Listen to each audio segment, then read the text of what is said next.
सो आज हम स्टार्ट करेंगे नया chapter 11th class physics chapter number 7 that is system of particles and rotational motion. इस चैप्टर को हमें दो पार्ट में पढ़ना पड़ेगा। सबसे पहले हम सिस्टम ऑफ पार्टिकल्स के बारे में पढ़ेंगे, फिर हम लोग पढ़ेंगे रोटेशनल मोशन के बारे में। सिस्टम ऑफ पार्टिकल्स जिसके अंदर सबसे बड़ा कॉन्सेप्ट आता है सेंटर ऑफ मास का।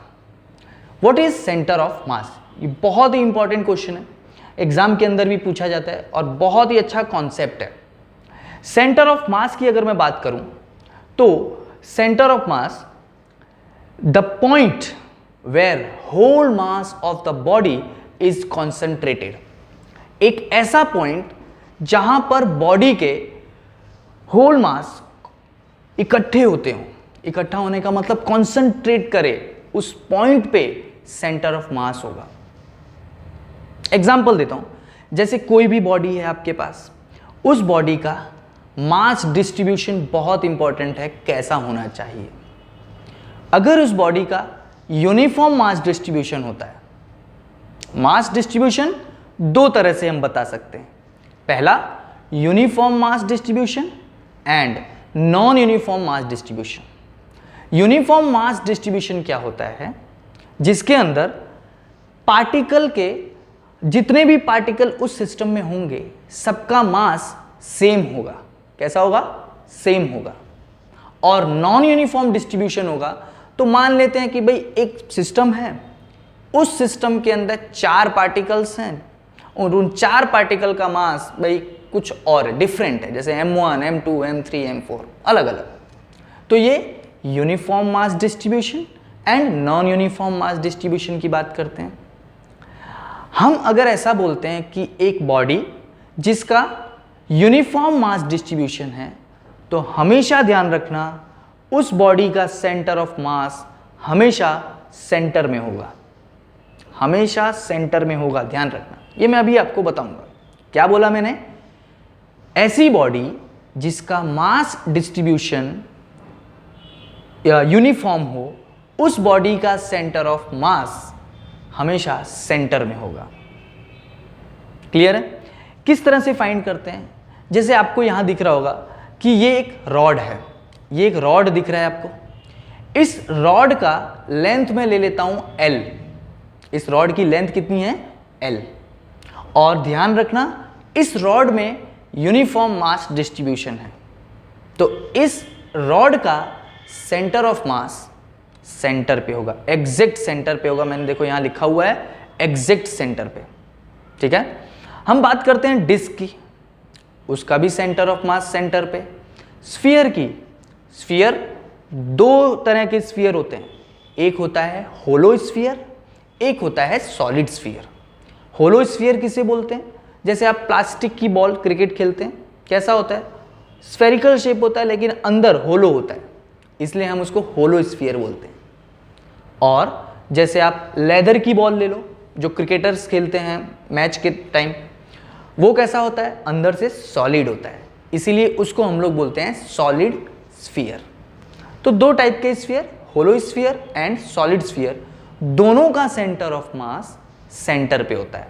हम ऐसा कंसीडर करते हैं कि डिस्क हो, रिंग हो, ठीक है, या आपके पास स्फीयर हो या रॉड हो, इन सब का mass distribution uniform mass distribution है। आपके कोर्स में यही लेना है, यूनिफॉर्म मास डिस्ट्रीब्यूशन इन सब शेप का, ये ध्यान रखना।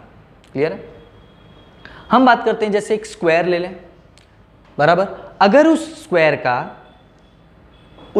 के मास डिस्ट्रीब्यूशन सेम है, मतलब चारों पॉइंट्स पे अगर मैं बात करूं, जैसे यहां पे m, यहां पे m, m, m, ये चारों पॉइंट्स पे आपके मास डिस्ट्रीब्यूशन सेम है, तो यूनिफॉर्म हुआ। सब पे देखो m, m, m, m, तो इनका सेंटर ऑफ मास यहां सेंटर पे, कहां पे होगा? सेंटर पे। ये ध्यान रखना है चीज।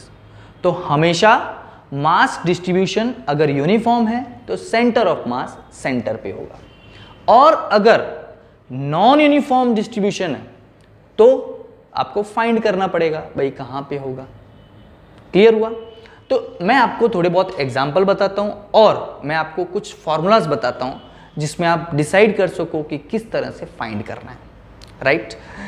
मैं आपको यहाँ पे बताऊंगा कि किस तरह से हम फाइंड करते हैं। आखिर ये position of centre of mass find करने के लिए हमारे पास क्या फॉर्मूला होता है।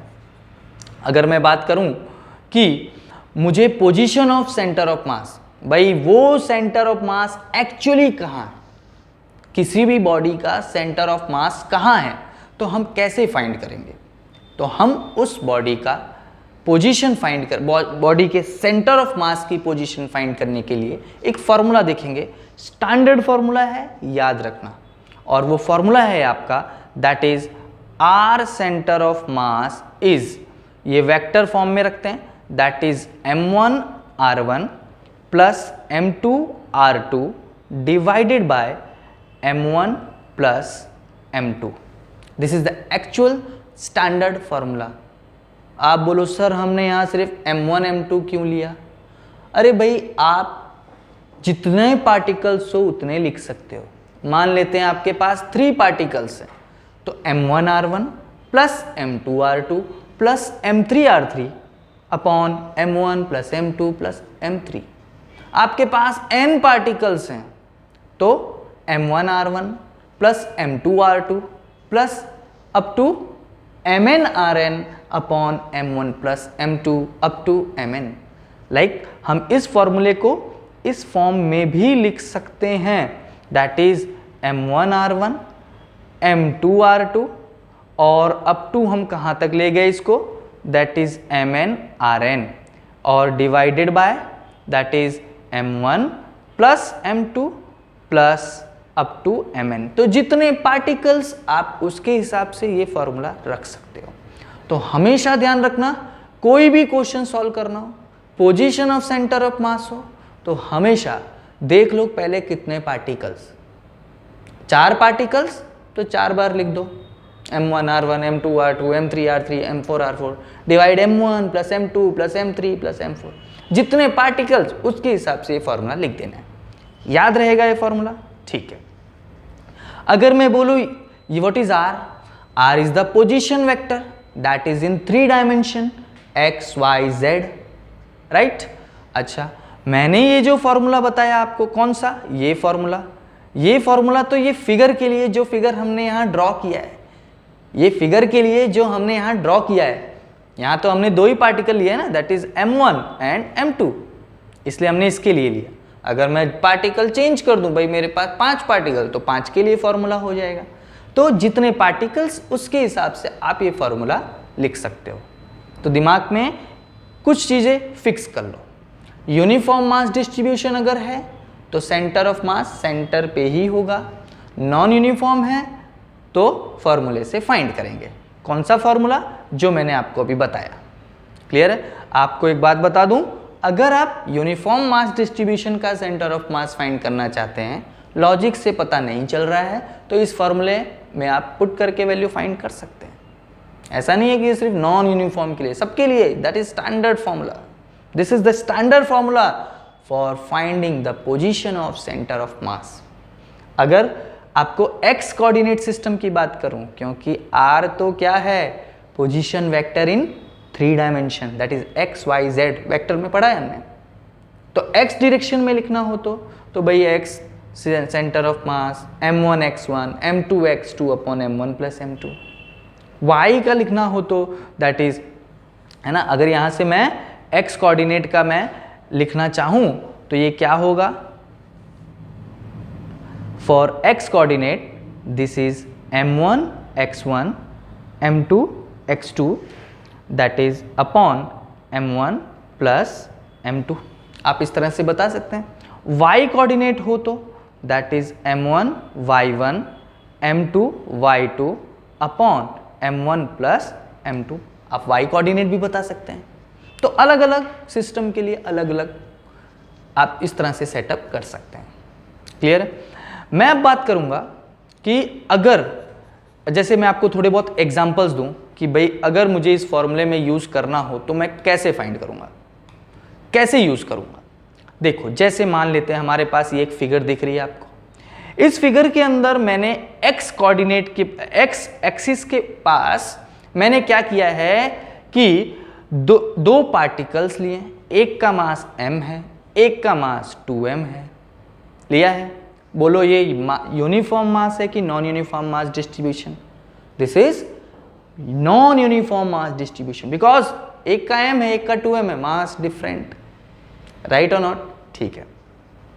कौन सी एक्सिस पे भाई, कौन से कोऑर्डिनेट्स दिए गए? Only x coordinate, right? देखो 1 0 पॉइंट पे m रखा है और 2m रखा है 6 0 पॉइंट पे, 6 0 पॉइंट पे। अगर ऐसा है तो मैं पोजीशन ऑफ सेंटर ऑफ मास कैसे फाइंड करूंगा? तो देखो इसका फॉर्मूला, पहले तो दो पार्टिकल्स लगा दो फॉर्मूला, तो xcm is that is m1 x1 m2 x2 divided by m1 plus m2, right? बोलो m1 कितना? m, m2 कितना? 2m। देखो लिखा हुआ है एकदम क्लियर शब्दों में, यहां पे लिखा हुआ है m1 इज m और m2 is that is 2m। What is x coordinate किसका? m1 मास का। m1 मास मतलब ये m मास का x कोऑर्डिनेट कितना? भाई 1 है। 2m मास का कितना? 6 है। वैल्यू पुट कर देते हैं, तो xcm कितना? m1 is m, x1 is that is 1 plus m2 is 2m, this one is 6 divided by m1 plus m2 that is m plus 2m। कितना होगा भाई? ये हो जाएगा m plus 12m that is 13m by 3m, that is 13/3। 13/3 का मतलब ये हुआ लगभग इसका सेंटर ऑफ मास कहाँ होगा? 13/3 का मतलब हुआ 4.333 समथिंग, 4.33 समथिंग, राइट और नॉट? सेंटर ऑफ मास कहाँ मिला? 4.333 समथिंग डिस्टेंस पे मिला। एक बात बताओ, 1 और 6 के बीच में सेंटर आपको यहाँ कहीं मिलेगा? 1 और 6 के बीच में भाई सेंटर मिलेगा लगभग दैट इज 3.5 के आसपास। यहाँ पे अगर मैं 1 और 6 कितना मिल जाएगा? 2.5 के आसपास। कहाँ मिल रहा है? 4.33। मतलब सेंटर ऑफ मास बोलो किस तरफ जा रहा है? जिस तरफ बॉडी का ज़्यादा मास है। तो बॉडी का मास जहाँ पे ज़्यादा है उस तरफ सेंटर ऑफ मास होगा। किसके लिए? नॉन यूनिफॉर्म के लिए। आपको एक बहुत अच्छा एग्जांपल देता हूँ यूनिफॉर्म मास डिस्ट्रीब्यूशन का। देखना, यहां पर हम बात करेंगे कि मान लेते हैं भाई आपने बोला सर रॉड वाला ही एग्जांपल दो जो हमने लिया था। चलो ठीक है, रॉड का एग्जांपल ले लेते हैं। आपने एक रॉड लिया था और इस रॉड की मैंने इस पॉइंट पे रखा m, इस पॉइंट पे रखा m। आपको यूनिफॉर्म, देखो ये मैं यूनिफॉर्म मास डिस्ट्रीब्यूशन का बता रहा हूं। ये m, यहां भी m, यूनिफॉर्म मास डिस्ट्रीब्यूशन हो गया। फिर क्या किया? इसकी टोटल लेंथ मैंने l ले लिया। कितनी है टोटल लेंथ? L। अच्छा, यूनिफॉर्म मास डिस्ट्रीब्यूशन है, क्या सेंटर ऑफ मास सेंटर पे होगा? सेंटर मतलब एग्जैक्ट यहां पे, ठीक है? बोलो कितना हुआ? एग्जैक्ट सेंटर पे कितना डिस्टेंस होगा? अरे भाई L/2 होगी। लॉजिक दौड़ाया, uniform mass distribution, centre of mass L/2, आंख बंद करके बता दिया। नहीं, हमको तो प्रूफ चाहिए। ले लेते हैं प्रूफ। कैसे? L/2 कैसे आया बताते हैं। हमेशा ध्यान रखना, जब भी सेंटर ऑफ मास फाइंड करोगे तो किसी एक पॉइंट को आपको ओरिजिन मान के चलना पड़ेगा। स्टार्टिंग पॉइंट जो भी है आपका उसको कंसीडर करना पड़ेगा, आप कहां से स्टार्ट कर रहे हैं, ठीक है? जैसे ये डिस्टेंस टोटल L है बेटा, तो ये मतलब यहां 0 0 होगा ना ओरिजिन, ये 0 0, तो ये टोटल यहां तक L। क्लियर और नॉट? तो m मास मैं क्या कंसीडर कर रहा हूं यहां पे? 0 0, और यहां पे टोटल लेंथ कितना है? L0। मैं सिर्फ x कोऑर्डिनेट ले रहा हूं, आपको लेना हो तो आप y भी ले सकते हैं। चलो वैल्यू पुट कर दो। m1 x1, बोलो m1 कितना है? m, x1 कितना है? 0। भाई m जहां रखा है उस पॉइंट का कोऑर्डिनेट कितना है? x coordinate 0। चलो m2 कहां है? ये रहा, m2 is 2m, sorry m2 is m, right? m2 अगर m दिया है बेटा तो ये कहां रखा है? L डिस्टेंस पे। देखो ये M2 कहाँ पे दिया है, L डिस्टेंस पे। चलो यहाँ पे ले लेते हैं M प्लस M, बोलो कितना आया, ml अपॉन 2m, कैंसल, कितना आया, दैट इज L/2। आया सेंटर ऑफ मास L/2। तो ये यूनिफॉर्म मास डिस्ट्रीब्यूशन, इतना सॉल्व करने की जरूरत है ही नहीं। अगर यूनिफॉर्म मास डिस्ट्रीब्यूशन दिखता है भाई सेंटर पे ठोक दो। क्लियर है? इस तरह से आपको डिसाइड करना है। एक एग्जांपल और लेते हैं, यहां मैं आपको 3-4 एग्जांपल्स दूंगा ताकि आपको ख्याल आए क्या करना है। राइट? ओके, देखो जैसे यहां पे एक क्वेश्चन है, find the position of centre of mass of this system.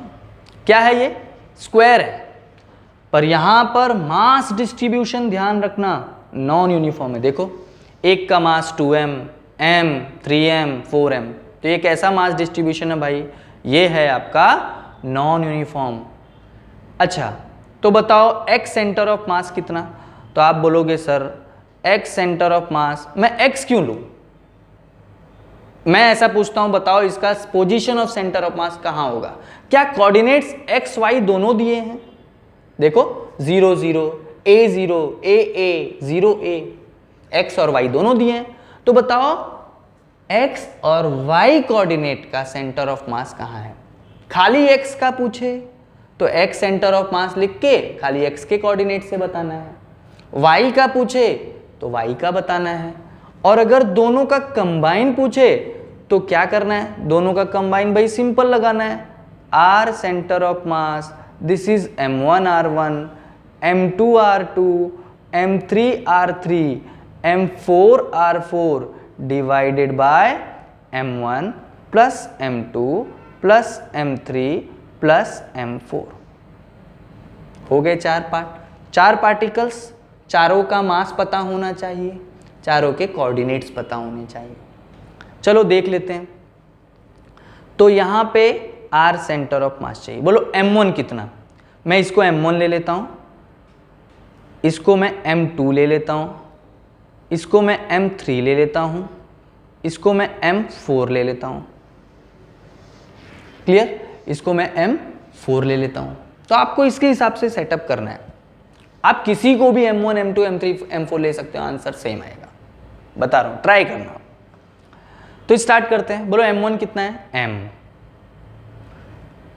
अब उसका कोऑर्डिनेट कितना है m का कोऑर्डिनेट है a प्लस m2 कितना है भाई 2m है, और उसका कोऑर्डिनेट कितना है 0a।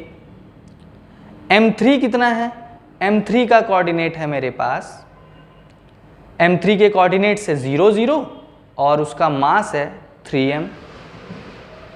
m4 that is 4m और उसके कोऑर्डिनेट्स हैं a0, और सबको डिवाइड कर दो जरा, m plus 2m plus 3m plus 4m।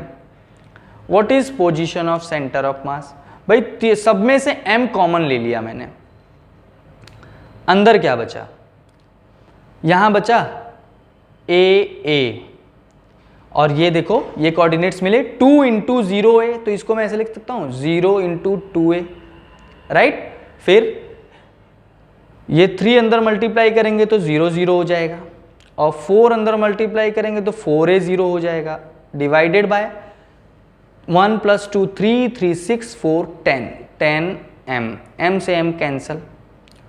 तो r सेंटर ऑफ मास कितना, x कोऑर्डिनेट को ऐड करो, y कोऑर्डिनेट को ऐड करो। x कोऑर्डिनेट कितना, देखो x कोऑर्डिनेट है a plus 0 plus 0 plus 4a that is 5a, y coordinate a plus 2a that is 3a and y 3a divided by 10। तो बोलो x coordinate कहां पे, x, ये देखो आपका position of centre of mass मिल गया आपका आंसर, पर आपसे पूछे बोलो x कोऑर्डिनेट का सेंटर ऑफ मास कितना, तो आप बोलोगे 5a बाय 10, y कोऑर्डिनेट कितना 3a बाय 10, ख्याल आ रहा है कितना 5a bye 10 and 3a bye 10। ये x और भाई ये तो पता है ना x कोऑर्डिनेट और y कोऑर्डिनेट कौन से होते हैं, ये आपका आंसर। तो इस तरह से आपको फाइंड करना है, दिमाग में बैठा लो, जितने पार्टिकल्स उतना वो फॉर्मूला लिख लिया, उस फॉर्मूले के हिसाब से मास देख लो कितना है, पोजीशन देख लो कितना है, आपका आंसर आ जाएगा। मैंने जो आंसर निकाला एक्स वाई दोनों साथ में निकाला। एग्जाम में आपको खाली बोल सकते हैं खाली एक्स कोऑर्डिनेट निकालो तो सिर्फ एक्स की वैल्यू लेके चलनी है, खाली वाई निकालो तो सिर्फ वाई की वैल्यू लेके चलनी है।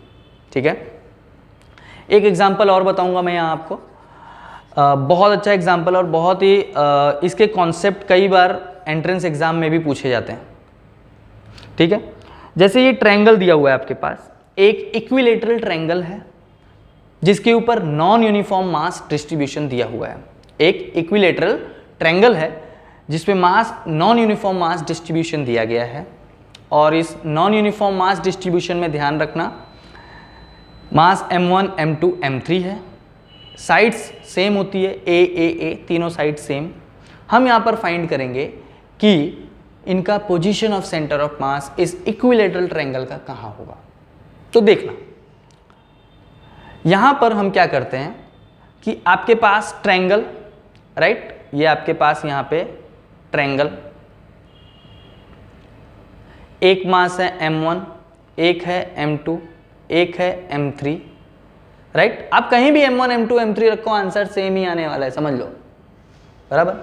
चलो यहाँ पे कोऑर्डिनेट, जैसे इसको मैं ऐसे कंसीडर करूँ बेटा, ये y एक्सिस है, ये x एक्सिस है, इस तरह से मैंने इसको कंसीडर कर लिया भाई, ये y एक्सिस है और ये आपका x एक्सिस है।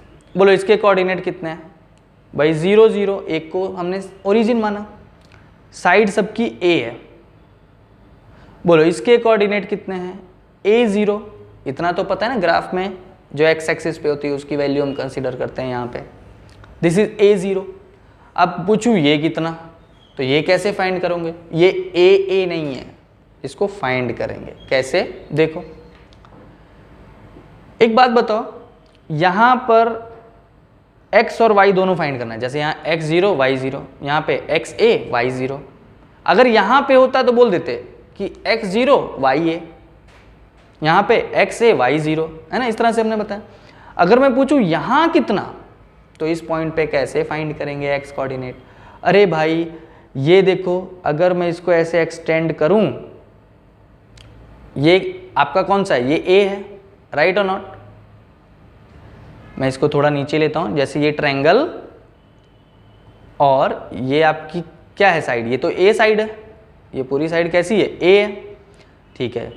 यहाँ पे ये एंगल कितना बनाएगा, 60 डिग्री, ये a साइड है पूरी यहाँ से यहाँ तक, तो ये क्या होगा, a cos 60, और ये क्या होगा, दैट इज a sin 60। तो बोलो x कोऑर्डिनेट में कौन सा है, a cos 60, y कोऑर्डिनेट क्या है, a sin 60। पता चल गया, x कोऑर्डिनेट a cos 60 और y कोऑर्डिनेट a sin 60, कौन से पॉइंट पे, इस पॉइंट पे। तो a cos 60 होता है आपका a/2, because cos 60 is a/2, और a sin 60 मतलब इस पॉइंट पे होगा √3/2a, बिकॉज sin 60 इज √3/2। तो मतलब यहाँ के कोऑर्डिनेट्स बोलो क्या मिल गए, यहाँ के मिल गए a/2 एंड √3/2a। क्लियर हुआ, x coordinate and y coordinate. चलो फिर से वैल्यू पुट कर दें, कितने पार्टिकल्स, 3 पार्टिकल्स, x और y दोनों कोऑर्डिनेट है मेरे पास। क्लियर है, तो देखो, तो ये हो जाएगा r सेंटर ऑफ मास, पहले तो formula m1 r1 m2 r2 m3 r3 divided by m1 plus m2 plus m3। चलो m1 कितना है, वो तो m1 m2 m3 तो वही है। r1 कितना है, बोलो m1 जहाँ है वो r1, m2 जहाँ है वो r2, m2 जिस पॉइंट पे रखा है वो r2 है। तो m1 जहाँ रखा है उस पॉइंट पे r1 कितना, a/2 √3/2a। m2 कहाँ रखा है, ओरिजिन पे, मतलब 0 0। m3 कहाँ रखा है, दैट इज a0 पे। तो ये हो गया आपका m1 plus m2 plus m3। तो r सेंटर ऑफ मास कितना, सबको मल्टीप्लाई करके हम सॉल्व करेंगे भाई कितना है, ठीक है। तो x coordinate, y coordinate and z coordinate इस तरह से हम लोग कंसीडर करते हैं। तो देखो सबसे पहले m1 m2 m3 मिल चुका है आपको, ठीक है। वो तो m1 m2 m3 के फॉर्म में ही है। तो हम कोऑर्डिनेट्स को यहाँ पे सॉल्व करेंगे। कैसे? m1a/2, पहले x को x से मल्टीप्लाई करो, y को y से मल्टीप्लाई करो, z को z से, इस तरह मतलब x को y को z को जैसे ऐड सब्ट्रैक्ट करते हैं वैसा ही करना है। क्या करेंगे? इसको क्या मैं ऐसा लिख सकता हूँ, this is m1a/2 m1 √3/2a plus m2 तो 0 0 हो जाएगा, अंदर मल्टीप्लाई करेंगे, m3 करो m3a 0, राइट, और लास्ट में यहां लिखेंगे m1 plus m2 plus m3। Clear? तो अब क्या करेंगे यहां पे अब वैल्यूज को सॉल्व करना है आपको। देखो सबसे पहले r सेंटर ऑफ मास कितना, जरा x को एक साथ ले लो, m1a/2 इधर 0, इधर m3a, ये हो गया x कोऑर्डिनेट। y को ले लो m1 √3/2a प्लस 0 प्लस 0, तो इन शॉर्ट इतना ही रहेगा, and divided by m1 plus m2 plus m3। तो ये आपका आंसर हुआ। तो फाइनल आंसर हमने क्या लिखा, m1a/2 प्लस m3a। क्या लिखा हमने final answer, m1a/2 plus m3a plus m3a, है ना, और divide by m1 plus m2 plus m3। और y कोऑर्डिनेट चलो बता दो, हम अभी ये x कोऑर्डिनेट लिखा, y लिख देते हैं। y में that is m1 √3/2a, m1 √3/2a divided by m1 plus m2 plus m3। मैंने दोनों में डिवाइड कर दिया। तो अगर एग्जाम में आपसे पूछा जाए कि x कोऑर्डिनेट कितना, तो आप बोलोगे ये x कोऑर्डिनेट, और सिर्फ y कोऑर्डिनेट हो तो ये सिर्फ y कोऑर्डिनेट। इस तरह से इसको सॉल्व करते हैं। अब आप लोगों के लिए एक सेल्फ वर्क ये है, जो क्वेश्चन अभी मैंने ट्रायंगल के लिए करवाया, ऐसा ही सेम क्वेश्चन आपको करना है यूनिफॉर्म मास डिस्ट्रीब्यूशन के लिए। जो मैंने मास m1 m2 m3 रखा है, आप तीनों जगह मास सेम रख दो। जो मास रखना है, जो आपकी इच्छा, आंसर सेम आने वाला है। आप रखोगे 4m 4m 4m, कोई रखेगा 2m 2m 2m, मास कुछ भी रखो, आंसर सेम आने वाला है। क्लियर है? वो यूनिफॉर्म के लिए आप सेल्फ वर्क है, प्रैक्टिस करके मुझे बताना। क्लियर? एक और सेल्फ वर्क देता हूं। एक स्क्वायर है आपके पास, एक स्क्वायर, और उस स्क्वायर का, ये स्क्वायर है, ठीक है, और इस स्क्वायर के सारे पार्ट्स पे मैं मास रख देता हूं, चलो 4m 4m 4m 4m। तो आपके हिसाब से सेंटर ऑफ मास कहाँ होना चाहिए? भाई यूनिफॉर्म मास डिस्ट्रीब्यूशन है तो सेंटर पे होना चाहिए। सेंटर पे मतलब कितना, पर कितना होना चाहिए, ठीक है, सेंटर पे होना चाहिए कितना। ये सारी लेंथ a है, a। तो आप बोलोगे सर सेंटर पे अगर मैं देखूं तो x कोऑर्डिनेट सेंटर पे कितना होता है? भाई ये पूरा a है तो x होगा a/2, और y पे देखूं तो ये पूरा होगा, y पे देखो ये पूरा a है तो हाफ होगा a/2। इसका मतलब x और y दोनों कितने मिलेंगे? a/2। लॉजिक पता चल गया? बिना सॉल्व किए हमने किया, बिना फॉर्मूला लगाया, बिना सॉल्व किए। पर आपको फॉर्मूला लगाना है और सॉल्व करना है। फॉर्मूला लगा के सॉल्व करके बताना है कि इसका centre of mass a/2 point पे मिलेगा। क्लियर? नेक्स्ट टाइम प्रैक्टिस करना, और ध्यान रखना कोई भी डाउट हो तुरंत आप मुझे पूछना। Thank you.